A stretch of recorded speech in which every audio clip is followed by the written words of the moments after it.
Good morning students, welcome to next lecture. As you know, we have started chapter number 3, that is a human reproduction, and the topics we have discussed in this chapter. In the last lecture we have discussed about gametogenesis, that is a formation of the sperm, that is called spermatogenesis, and formation of the ovum or mature egg is known as a oogenesis. तो ये सारी processes हमने पढ़ ली थी कि human female में egg कैसे बनता है या ह्यूमन मेल में स्पर्म फॉर्मेशन कैसे होती है. इसके अलावा हमने स्पर्म के स्ट्रक्चर के बारे में पढ़ा था जो इंपॉर्टेंट है, कई बार पेपर में ड्रॉ करने के लिए आता है, 2 मार्क्स का क्वेश्चन आता है ये. Now today we are going to start the next topic, that is menstruation cycle. The menstruation cycle is a reproductive cycle.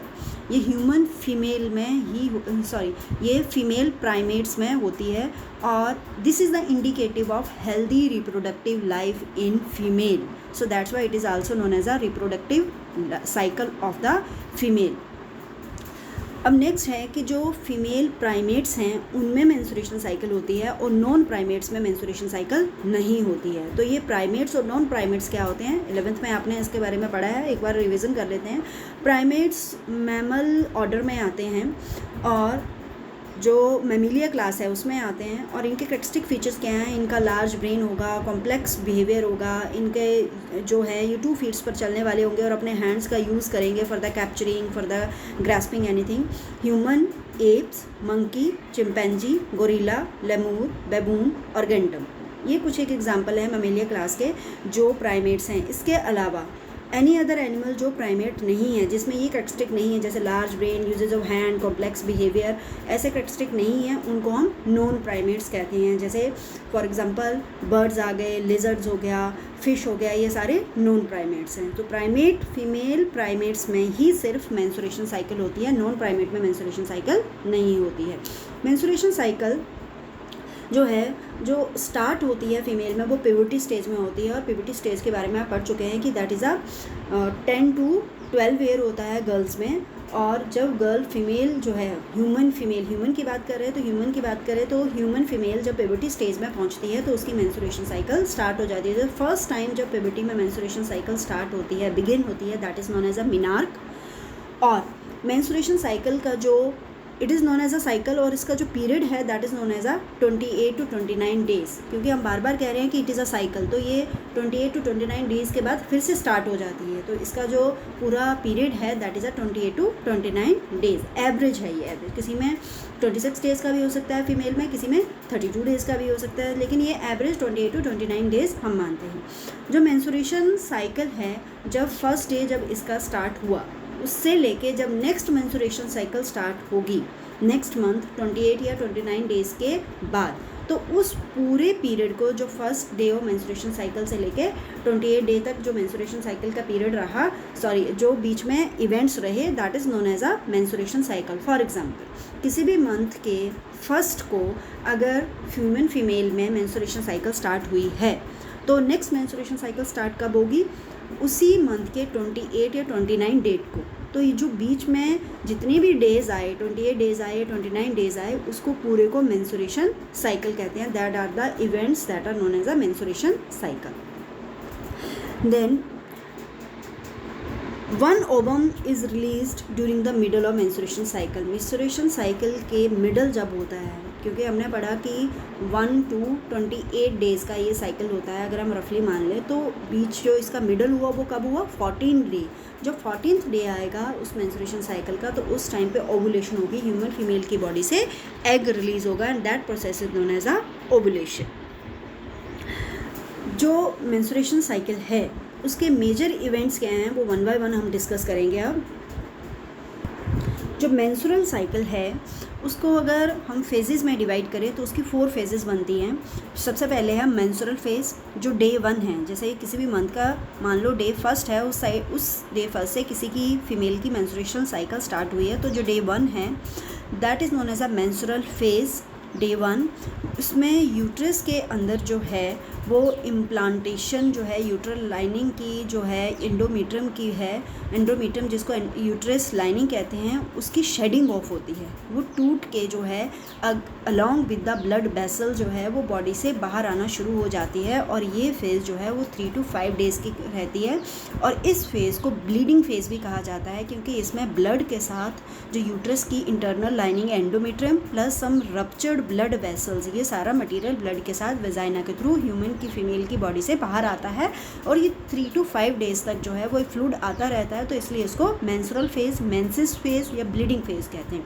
Next phase है फॉलिकुलर फेज़। इस फेज में क्या होता है, जो मैच्योर एग है वो स्टार्ट हो जाता है फीमेल की ओवरी से बाहर आने में, जो रिलीज़ होना शुरू हो जाता है।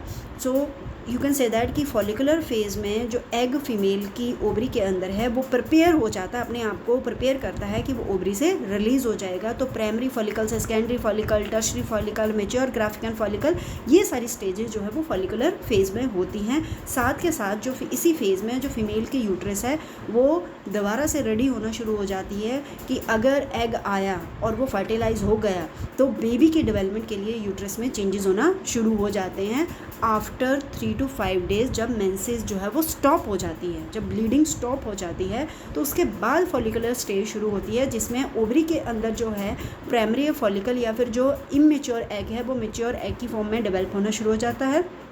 और जो यूट्रस है जिसमें अब मेंसेस साइकिल बंद हो चुकी है, जिसमें अब ब्लीडिंग फेज़ बंद हो चुकी है, वो दोबारा से किसी न्यू इंडिविजुअल को इम्प्लांट करने के लिए अपनी तैयारी स्टार्ट कर देती है। वो तैयारी क्या होती है वो हम आगे टॉपिक्स में इस टॉपिक में पढ़ेंगे।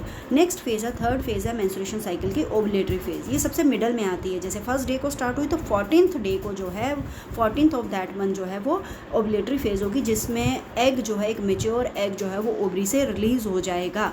और अगर इसकी हम ह्यूमन फीमेल में एवरेज डेट निकाले तो 13 to 17, किसी में ये 13 डे को रिलीज़ हो जाएगा, किसी में 14 को होगा, किसी में 16, किसी को 17, तो 13 to 17 ये वेरी करता है। तो जैसे ही फॉलिकुलर फेज़ खत्म होती है, एक मेच्योर एग ओवरी के अंदर, मेच्योर एग ओवरी के अंदर तैयार हो जाता है, तो ओवुलेशन फेज़ स्टार्ट हो जाती है, ओवुलेटरी फेज़, जिसमें egg release of egg from mature egg from the ovary of female is known as a ovulatory phase.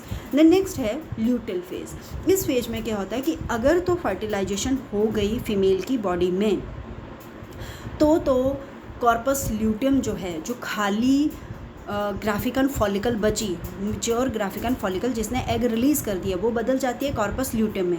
अगर तो फर्टिलाइजेशन हो गई तब तो वो कॉर्पस ल्यूटियम प्रोजेस्टेरोन एक्सक्रीट करना स्टार्ट कर देगा और जब तक प्रेगनेंसी रहेगी तब तक करता रहेगा। लेकिन अगर फर्टिलाइजेशन नहीं हुई उस एग की विद इन 1 to 2 डेज़, जैसे 14 डे को एग रिलीज़ हुआ है तो 14 to 16 डे तक, 2 दिन तक वो ज़िंदा रहता है फीमेल की बॉडी में, फीमेल के रिप्रोडक्टिव सिस्टम में।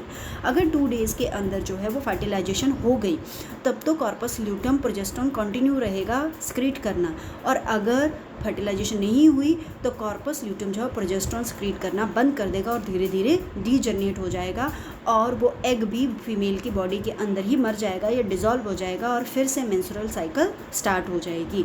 सो luteal phase is the last phase of the menstrual cycle, जिसमें ये डिसाइड होता है कि नेक्स्ट मेंस्ट्रुएशन साइकिल स्टार्ट होगी या नहीं होगी। अगर फर्टिलाइजेशन हो गई तो नेक्स्ट मेंस्ट्रुअल साइकिल स्टार्ट नहीं होगी, तब जो है वो एग जो है एक बेबी की फॉर्म में डेवलप होना शुरू हो जाएगा। और अगर मेंस्ट्रुअल साइकिल, अगर फर्टिलाइजेशन नहीं हुई तो नेक्स्ट मेंस्ट्रुअल साइकिल होगी और फिर से वही सारे चेंजेस, वही मेंसेस फेज होगी, फिर उसके बाद फॉलिकुलर फेज, ओवुलेटरी फेज और ल्यूटेल फेज, ये इवेंट्स फिर से जो है वो रिपीट होना शुरू हो जाएंगे। अब इस डायग्राम से अगर हम देखें तो पूरी की पूरी मेंस्ट्रुएशन साइकिल को हम इस डायग्राम से एक्सप्लेन कर सकते हैं। सो इम्पॉर्टेंट है ये डायग्राम। सो सबसे पहले यहाँ पे ग्राफ बना हुआ है कि डे 1 से लेके डे 5 तक मेंस्ट्रुएशन साइकिल रहती है।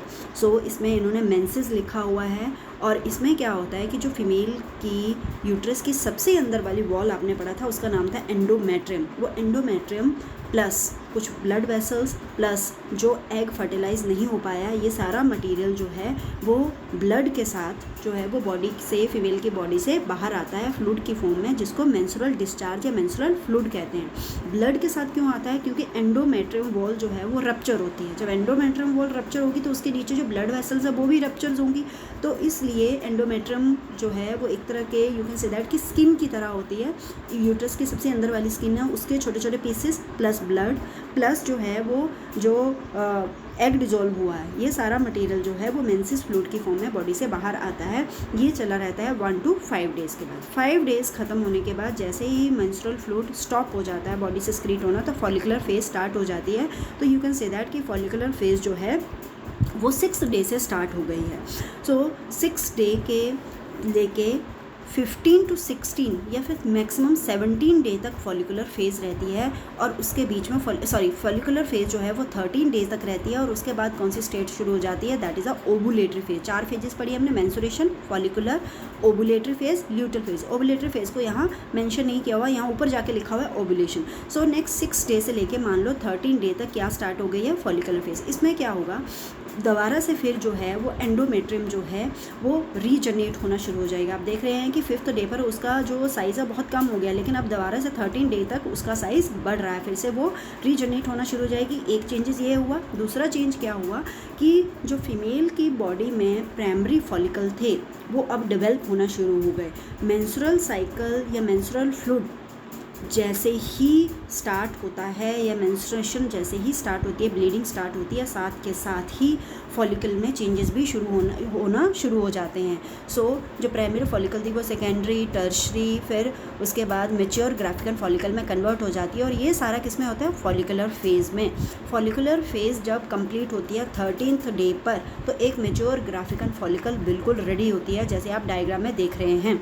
13 डे के बाद जैसे ही 14th डे आता है, या फिर कुछ एक फीमेल में 13 to 17 डेज़ के बीच में हम ओवुलेटरी फेज़ मानते हैं। तो मान लो कोई हम फीमेल की बात करें, उसकी बॉडी में जैसे ही 13 डे के बाद 14 डे आया तो उसकी बॉडी में ओवुलेशन शुरू हो गई। ओवुलेशन मीन्स जो एग था, मेच्योर एग था, वो मेच्योर ग्राफिकल फॉलिकल से रिलीज़ हो गया। तो ये 14 डे पर भी हो सकता है, या 13 से 17 डे के बीच में वेरी करता है।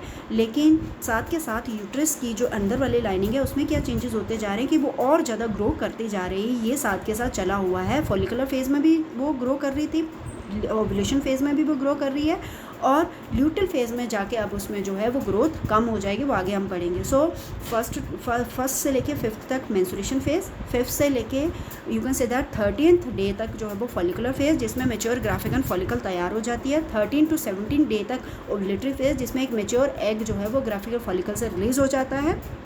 और 17 डे से लेके नेक्स्ट मेंस्ट्रुएशन साइकिल जब स्टार्ट होगी, मान लो वो 28 डे को हुई, तो तब तक ल्यूटल फेज़। ल्यूटल फेज़ में क्या होता है, जो खाली ग्राफिकन फॉलिकल बच गई, जिसके अंदर से एग रिलीज़ हो गया है, वो कॉर्पस ल्यूटेम में डेवलप हो जाती है, और ये येलो कलर का ग्लैंड बन जाता है, क्योंकि इसके अंदर जो हार्मोन या इसके अंदर जो फ्लूइड होता है वो येलोइश कलर का होता है, जो इसको येलो कलर प्रोवाइड करवाता है, and that is known as a corpus luteum. तो अगर तो फर्टिलाइजेशन हो जाती है तो ये यूट्रस के जो अंदर वाली लाइनिंग एंडोमेट्रियम, ये कॉन्टिन्यूस ग्रो करती रहेगी और ये तैयार करेगी खुद को कि एग जो है वो फर्टिलाइज्ड होकर एम्ब्रियो की फॉर्म में आए और इसके साथ अटैच हो जाए, जिसको इम्प्लांटेशन कहेंगे, और ये बेबी की ग्रोथ के लिए न्यूट्रिशन प्रोवाइड करवाए। तो ये ग्रो करती रहेगी। बेबी की न्यूट्रिशन के लिए जो है वो उसको ग्रोथ करना ज़रूरी है, और साथ में कॉर्पस ल्यूटेम भी जिंदा रहेगा अगर फर्टिलाइजेशन हो गई है, और प्रोजेस्टेरोन हार्मोन स्क्रीट करता रहेगा, that is essential pregnancy hormone that is required for the growth of the baby. So ये तो हुआ जब फर्टिलाइजेशन हो गई है। मान लो ओवुलेशन के बाद फर्टिलाइजेशन नहीं हुई, फर्टिलाइजेशन नहीं हुई तो कॉर्पस ल्यूटेम प्लस जो एंडोमेट्रियम है ये दोबारा जो है वो डीजनरेट हो जाएंगे, और डीजनरेट होने के साथ ही जो है जैसे ही ये सिग्नल मिलेगा कि फर्टिलाइजेशन नहीं हुई है, तो ये 20th डे को जो है वो दोबारा से, जब फर्स्ट से लेकर 20th डे आएगा, तो दोबारा से एंडोमेट्रियम और जो मरा हुआ एग था या डिजॉल्व एग है जो फर्टिलाइज नहीं हो पाया, वो धीरे धीरे मर जाएगा। 2 दिन के बाद उसकी डेथ हो जाएगी। जैसे मान लो वो 14 डे को रिलीज़ हुआ तो 16th डे तक वो वेट करेगा, उसके बाद उसकी नेचुरल डेथ हो जाएगी। सो वो एग प्लस एंडोमेट्रियम प्लस जो डीजनरेटिंग कॉर्पस ल्यूटेम है, ये तीनों चीज़ें और बॉडी का कुछ एक फ्लूइड जो है वो मेंस्ट्रुअल फ्लो के फॉर्म में बॉडी से दोबारा बाहर आना शुरू हो जाएगा और नेक्स्ट साइकिल स्टार्ट हो जाएगी। तो 17th डे से लेके 28 डे तक ल्यूटल फेज रही, सिक्रेटरी फेज रही, जिसमें एंडोमेट्रियम अपना साइज और ज़्यादा बढ़ाती रही, कॉर्पस ल्यूटेम प्रोजेस्टेरोन हार्मोन स्क्रीट करता रहा, और साथ में एग का वेट होता रहा कि वो अगर फर्टिलाइज होके आएगा तो जो है उसको इम्प्लांटेशन दी जाएगी। तो ये चेंजेस जो है वो ल्यूटल फेज में हुए, इसलिए इसको सिक्रेटरी फेज कहा जाता है। जाता है, क्योंकि इसमें बॉडी में जो है वो हार्मोन का लेवल बढ़ता है। अब वो कौन से हार्मोन है वो हम अलग से डिस्कस करेंगे। सो इस तरह से एंडोमेट्रियम और जो ओवुलेशन में एग है उसमें जो है वो क्या चेंजेस हुए, वो 2 टॉपिक्स हमने पढ़े। अब इसमें है ओवेरियन हार्मोन। अब ये जो सब कुछ हो रहा है, एंडोमेट्रियम का साइज़ बढ़ना, कम होना, मेंस्ट्रुएशन साइकिल का स्टार्ट होना, ओवुलेशन का होना, ये सब हार्मोन के कंट्रोल में है। और कौन से 2 हार्मोन है, एस्ट्रोजन एंड प्रोजेस्टेरोन। और इनको कौन कंट्रोल करता है, FSH and LH hormone which are secreted by the pituitary gland. और पिट्यूटरी ग्लैंड को कौन कमांड देता है, हाइपोथैलेमस। और वो कौन से हार्मोन के थ्रू कमांड देता है, GnRH गोनेडोट्रोफिन रिलीजिंग हार्मोन। ये पढ़ चुके हैं हम लोग। हाइपोथैलेमस रिलीज करता है GnRH, फिर वो जाता है पिट्यूटरी ग्लैंड के पास। पिट्यूटरी ग्लैंड सिक्रीट करता है FSH and LH follicle stimulating hormone and luteinising hormone. और FSH और LH जाते हैं ओवरी के पास और ओवरी से सिक्रीट करवाते हैं वो एस्ट्रोजन एंड प्रोजेस्टेरोन। सो जैसे ही menstruation cycle first day start हुई थी तो FSH का लेवल भी लो था और LH का लेवल भी लो था और एस्ट्रोजन का लेवल भी लो था और प्रोजेस्टेरोन का लेवल भी लो था। लेकिन जैसे ही ओवुलेशन फेज आई या एग को रिलीज होना था तो FSH और LH का लेवल बढ़ गया, क्योंकि इनका लेवल बढ़ेगा तभी एस्ट्रोजन का लेवल बढ़ेगा। And estrogen is required for the ovulation. Ovulation होने के लिए एस्ट्रोजन का फीमेल की बॉडी में लेवल बड़ा होना ज़रूरी है। तो इनिशियल स्टेजेस में इसका लेवल लो था, लेकिन जैसे ही ओवुलेशन आई इसका लेवल मैक्सिमम हो गया। जब इसका लेवल मैक्सिमम हो जाएगा तो ओवुलेशन हो जाएगी। और एस्ट्रोजन का लेवल मैक्सिमम किसने करवाया है, FSH एंड LH ने। सो इन दोनों हार्मोन का लेवल जब बढ़ा तो एस्ट्रोजन का लेवल भी बढ़ गया। उसके बाद एस्ट्रोजन का लेवल ओवुलेशन होने के बाद धीरे धीरे डाउन आ गया, क्योंकि ओवुलेशन हो गई। इसका जो वर्क था मेन, इसका जो फंक्शन था वो हो गया to release the ovum from the ovary. तो ओवुलेशन हो गई तो एस्ट्रोजन का लेवल लो आ गया, तो FSH का लेवल भी लो आना शुरू हो गया। सिमिलरली LH का लेवल, FSH ने तो काम किया एस्ट्रोजन का लेवल बढ़ाने का। अब LH क्या काम करेगा, वो कॉर्पस ल्यूटियम से प्रोजेस्टेरोन हार्मोन सिक्रीट करवाने का काम करेगा। तो जैसे ही LH का लेवल बढ़ा, कॉर्पस ल्यूटियम ने जो है वो प्रोजेस्टेरोन हार्मोन सिक्रीट करना शुरू कर दिया। और कब तक सिक्रीट करता रहेगा, जब तक ल्यूटियल फेज चली रहेगी। ल्यूटियल फेज में वो तैयारी करेगा कि एग अगर फर्टिलाइज्ड होके आएगा तो उसको जो है वो कैसे नरिश करना है या एंडोमेट्रियम को कैसे ग्रो करवाना है, ये सारा जो है वो कॉर्पस ल्यूटियम से निकलने वाला प्रोजेस्टेरोन हार्मोन करवाता रहेगा। और ये प्रोजेस्टेरोन हार्मोन, ये कॉर्पस ल्यूटियम किसके अंडर काम कर रहा है, LH के अंडर काम कर रहा है। एस्ट्रोजन किसके अंडर काम कर रहा है, FSH के अंडर काम कर रहा है। तो LH का लेवल जो है जैसे ही बढ़ेगा तो प्रोजेस्टेरोन हार्मोन का लेवल भी बढ़ना शुरू हो जाएगा। लेकिन अगर फर्टिलाइजेशन नहीं हुई तो FSH का लेवल भी डाउन, LH का लेवल भी डाउन और एस्ट्रोजन का लेवल भी ऑटोमेटिकली डाउन आ जाएगा और प्रोजेस्टेरोन का लेवल भी डाउन आ जाएगा। और जैसे ही इनका लेवल जो है वो एक लिमिट से या 1 पार्ट्स पर मिलियन या 1 μml से कम आएगा, तो जितना बॉडी में चाहिए उससे थोड़ा सा कम आएगा तो अपने आप जो है वो मेंस्ट्रुएशन साइकिल स्टार्ट हो जाएगी। कम होने का मतलब ये नहीं है कि बिल्कुल ही नीचे चला जाए, इसका मीनिंग है कि जितने लेवल बॉडी में चाहिए मेंस्ट्रुएशन साइकिल को स्टार्ट करने के लिए, जैसे ही उतना लेवल पहुंचेगा मेंस्ट्रुएशन साइकिल स्टार्ट हो जाएगी। लेकिन अगर प्रेगनेंसी रही तो एस्ट्रोजन का लेवल तो लो रहता है थोड़ा, लेकिन प्रोजेस्टेरोन का लेवल हमेशा बड़ा ही रहता है, क्योंकि progesterone is a pregnancy hormone, इसकी बहुत ज़रूरत होती है बेबी के डेवलपमेंट के लिए। लेकिन एस्ट्रोजन का लेवल उतना ज़्यादा नहीं चाहिए होता है जितना प्रोजेस्टेरोन की ज़रूरत होती है। So this is the all for the menstruation cycle. तो अगर हम थ्योरी में देखें तो ये साइकिल जो है मेंस्ट्रुअल फेज़ जो है वो 3 to 5 मेंस्ट्रुएशन फेज, ये साइकिल मेंस्ट्रुएशन फेज से स्टार्ट होती है और मेंस्ट्रुएशन फेज जिसको ब्लीडिंग फेज कहते हैं ये 3 to 5 डेज तक रहती है। मेंस्ट्रुअल फेज में जो ब्लड आता है या जो फ्लूइड आता है उसको जो है वो मेंस्ट्रुअल फ्लूइड या ब्लीडिंग फ्लूइड कहते हैं। और इसमें क्या क्या आता है, एंडोमेट्रियम की अंदर की लाइनिंग आती है, जो डिजॉल्व्ड एग है वो आता है और रप्चर ब्लड वेसल से निकलने वाला लिक्विड आता है। देन मेंस्ट्रुएशन साइकिल तभी होती है, तभी स्टार्ट होगी अगर एग फर्टिलाइज नहीं हुआ, ये हम पढ़ चुके हैं। सो हम कह सकते हैं कि अगर किसी फीमेल की बॉडी में प्रेगनेंसी नहीं है तो उसकी मेंस्ट्रुएशन साइकिल जो है वो कंटिन्यू रहती है, हर मंथ आती रहती है या हर मंथ चली रहती है। लेकिन अगर किसी फीमेल में वीकनेस है, पोअर हेल्थ है, तो उसकी मेंस्ट्रुएशन साइकिल जो है वो तब भी स्टार्ट हो जाती है किसी भी टाइम पे। बॉडी में अगर यूट्रस में सिस्ट हैं तब भी उसकी मेंस्ट्रुएशन साइकिल किसी भी टाइम पे स्टार्ट हो जाती है। तो इसमें ज़रूरी नहीं है कि मेंस्ट्रुएशन साइकिल जो है वो पूरी अपना साइकिल अगर साइकिल कंप्लीट करने के बाद ही आए, अगर फीमेल हेल्दी है, उसका रिप्रोडक्टिव सिस्टम हेल्दी है, तब तो वो पूरा साइकिल कंप्लीट करने के बाद 28 डेज़ के बाद ही स्टार्ट होगी। लेकिन अगर वो जल्दी स्टार्ट हो जा रही है तो इसका मतलब है कि फीमेल के रिप्रोडक्टिव सिस्टम में कोई प्रॉब्लम हो सकती है। सो मेंस्ट्रुअल फेज़ के बाद आती है फॉलिकुलर फेज़। फॉलिकुलर फेज़ में जो प्राइमरी फॉलिकल है वो चेंज होती हैं मैच्योर ग्राफिकन फॉलिकल में। और साथ के साथ एंडोमेट्रियम जो मेंस्ट्रुअल फ्लूइड में या मेंसेस साइकिल में जो पहले 1 से 5 डे का था उसमें जो रप्चर हो गई थी वो दोबारा से बनना शुरू हो जाती है, दोबारा रीजनरेट होना शुरू हो जाती है। यूट्रस के अंदर भी बहुत सारे चेंजेस होते हैं। यूट्रस जो है वो इलास्टिक हो जाती है, उसके मसल ज़्यादा स्ट्रॉन्ग हो जाते हैं इस फेज़ में। और बॉडी में जो है वो FSH और LH हार्मोन जो है और एस्ट्रोजन और प्रोजेस्टेरोन हार्मोन, इन दोनों हार्मोन के चारों हार्मोन का लेवल बढ़ना शुरू हो जाता है। हार्मोन्स का हमने एक साइकिल पढ़ लिया कि हाइपोथैलेमस से जो है वो GnRH निकलता है, वो जाता है पिट्यूटरी ग्लैंड के पास, वो सिक्रेट करता है LH एंड FSH।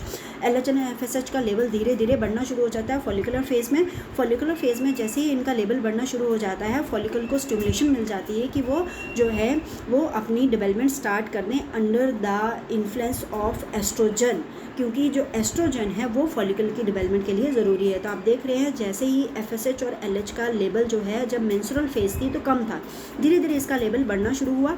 तो एस्ट्रोजन और प्रोजेस्टेरोन का लेवल जो है और प्रोजेस्टेरोन का वो भी बढ़ना शुरू हो गया। मेनली एस्ट्रोजन का लेवल जैसे जैसे बढ़ेगा, जो फॉलिकल हैं वो प्राइमरी से सेकेंडरी, सेकेंडरी से टर्शियरी और टर्शियरी से मैच्योर फॉलिकल में चेंज होना शुरू हो जाएंगी। तो इनको मैच्योर फॉलिकल में कौन चेंज करवाता है?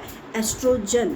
और एस्ट्रोजन किसके अंडर काम करता है? That is a FSH, follicle stimulating hormone. LH का काम अलग है। सो जब 14th डे आएगा या 13 to 17 डेज़ के बीच में LH और FSH का level middle of the cycle maximum होगा। और जैसे ही ये साइकिल के मिडल में मैक्सिमम होगा तो वहाँ पे ओव्यूलेशन हो जाएगी। और इस फेज़ में क्या होगा, LH जो है उसका लेवल जो है वो बढ़ गया है, तो LH के लेवल बढ़ने की वजह से ग्राफिकन फॉलिकल ब्रस्ट हो जाएगी। FSH की लेवल के बड़े होने की वजह से एस्ट्रोजन का लेवल बढ़ा और LH के लेवल बढ़ने की वजह से जो ग्राफिकल फॉलिकल थी वो ब्रस्ट हो गई और उससे एग रिलीज़ हो जाता है। So that is known as a LH surge. ये आपको पता होना चाहिए कि जैसे LH का लेवल मैक्सिमम हो जाता है मिड ऑफ साइकिल, उसको LH सर्ज कहते हैं। LH surge means maximum level of the LH। और ग्राफिकल फॉलिकल रप्चर हो जाती है और ओव्यूलेशन हो जाती है या एग रिलीज़ हो जाता है, और जो बच गई खाली ग्राफिकल फॉलिकल वो कन्वर्ट हो जाती है कॉर्पस ल्यूटेम में। अब कॉर्पस ल्यूटेम क्या सिक्रीट करता है? प्रोजेस्टेरोन, जो एंडोमेट्रियम की मेंटेनेंस या एंडोमेट्रियम की ग्रोथ के लिए ज़रूरी है। तो एंडोमेट्रियम की ग्रोथ कंटिन्यू रहती है, फॉलिकुलर फेज से शुरू हुई थी और ल्यूटल फेज में भी एंडोमेट्रियम ग्रो करती ही रहेगी, क्योंकि वो वेट करेगी कि जो एग रिलीज़ हुआ है वो फर्टिलाइज्ड होकर उसके पास आए।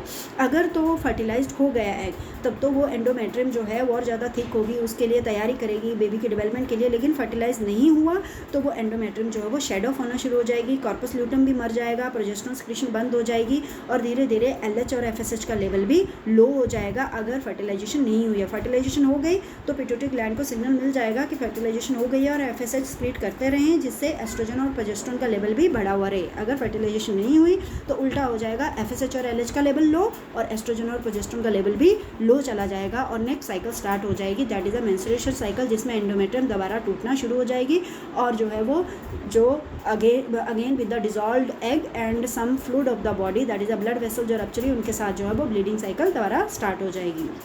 फीमेल में जो मेंस्ट्रुएशन साइकिल है वो 50 ईयर तक कंटिन्यू रहती है और उसके बाद मेंस्ट्रुएशन साइकिल स्टॉप हो जाती है। उस फीमेल में जो है वो एग रिलीज़ होना बंद हो जाते हैं and that is known as a menopause. अब वो फीमेल जो है वो रिप्रोडक्शन नहीं कर सकती या फिर वो प्रेग्नेंट या प्रेगनेंसी उसकी बॉडी में नहीं हो सकती। सो अगर मेंस्ट्रुएशन साइकिल नॉर्मल है तो that is a normal indicative of normal reproductive phase.